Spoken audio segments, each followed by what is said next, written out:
Hey guys, Board now back with you, and on this video I will be reviewing the latest episode of The Outsider. We're on to episode 9 now. It is called Tigers and Bears. So the penultimate episode, this wraps up next week.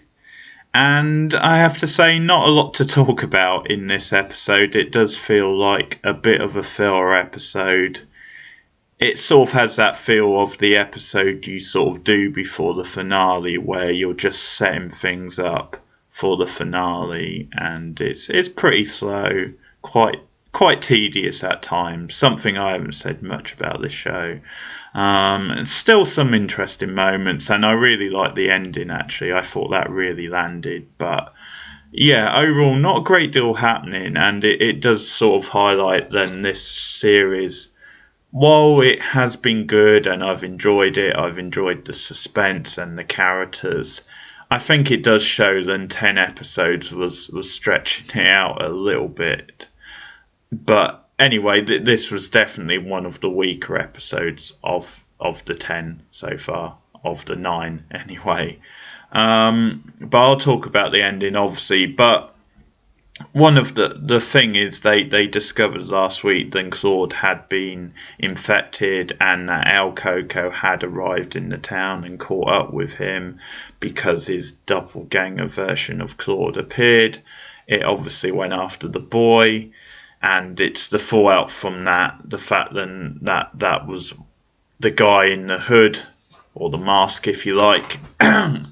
And so in this, it's obviously they're selling that. They're trying to keep Claude in the dark because they're worried if he finds out what the plan is and what's happened with his doppelganger, then he'll just panic and it'll sort of ruin the whole thing. So they actually stick Howard on Claude to try and distract him. He takes him out for some food at some point, so we get a scene with them eating chicken, kind of having a heart-to-heart. Obviously Howard has been talked into kind of helping the group out, but he's made it clear then after this is all sorted, I'm going back and I've still got my career as a lawyer.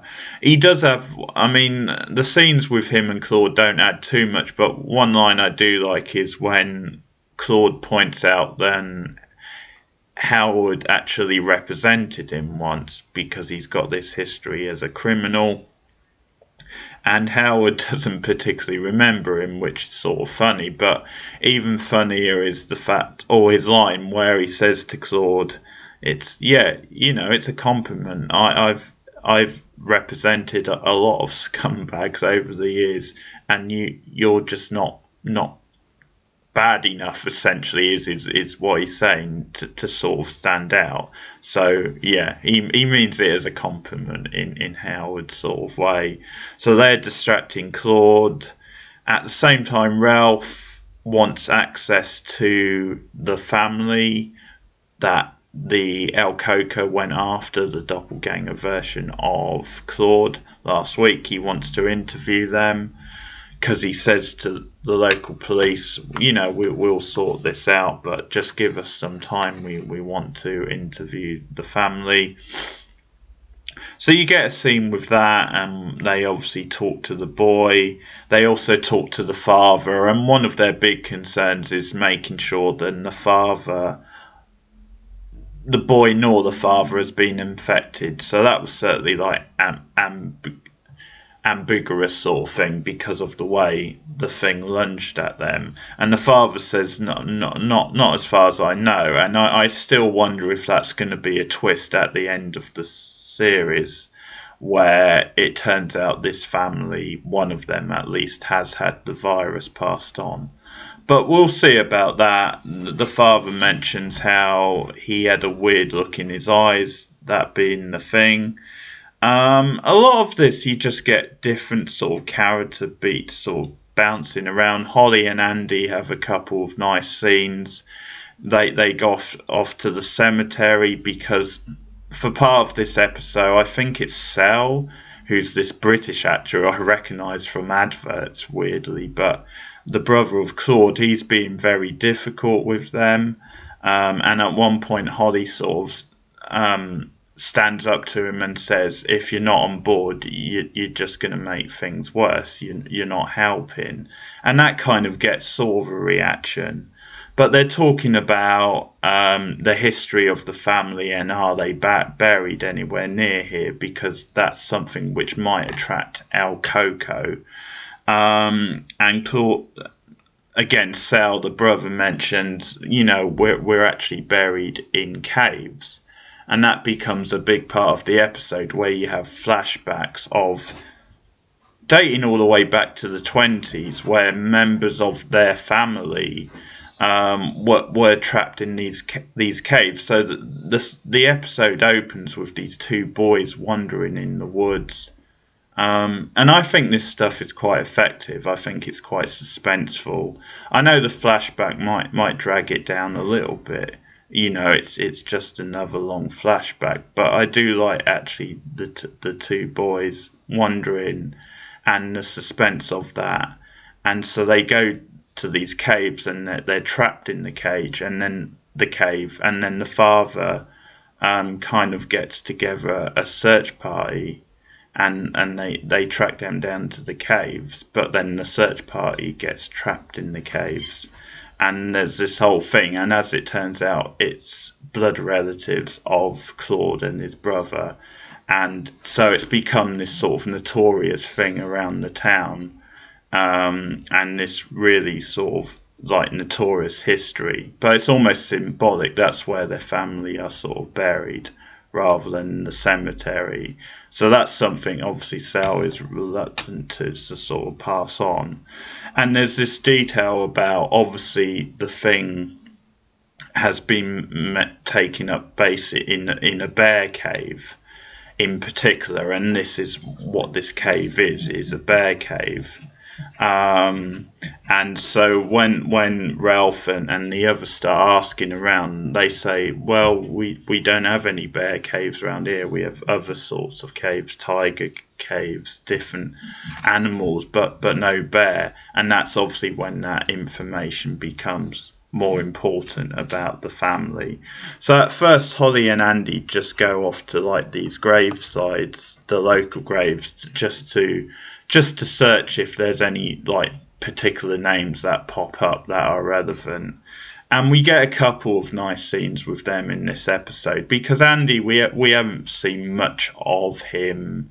I think we care, if we do care about him, I think we're just maybe invested because of Holly, because Holly is such a big character in the show, and I think that's kind of your way into Andy. He's a nice enough guy, but probably as a character on his own he's not that interesting. I think it's more the relationship with Holly, the sort of chalk and cheese, and just how understanding he is of her, and they do have quite a nice chemistry. It's a shame we haven't seen more of their relationship actually, but a couple of nice scenes in this episode. So there's a scene late on where they're just in a car driving, and Holly is Andy's like testing her, like obviously back in the first few episodes we established she's got this unique power, where she's just got like ridiculous knowledge of like old movies and statistics when it comes to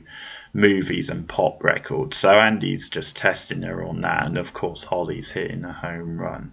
So it's kind of a nice thing he's doing. It's a playful like couple thing, but it's also this I think Andy's way of like relaxing Holly.